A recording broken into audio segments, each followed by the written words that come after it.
సెలబ్రిటీల జాతకాలు చెబుతూ పాపులర్ అయిన వేణుస్వామి ఎన్టీఆర్ మదర్ శాలిని గారిని ఒకసారి తిరుపతి టెంపుల్లో కలిశారంట.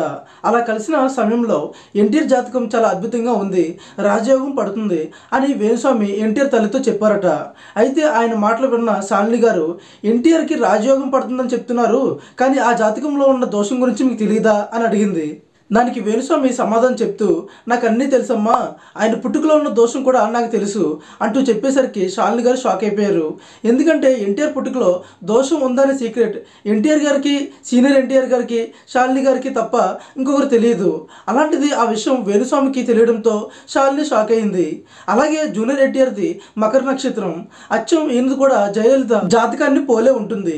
ఇక ఈయన రాజకీయాల్లోకి వస్తే టాప్ పొజిషన్లో వెళ్ళడం ఖాయం, కానీ 2030 వరకు ఎన్టీఆర్ని రాజకీయాల్లోకి రానివ్వకండి అని వేణుస్వామి చెప్పారు. మరి దీనిపై మీ ఒపీనియన్ ఏంటో కింద కామెంట్లో చెప్పండి. వీడియో నచ్చితే లైక్ చేసి మరిన్ని అప్డేట్స్ కోసం మన ఛానల్ని సబ్స్క్రైబ్ చేసుకోండి.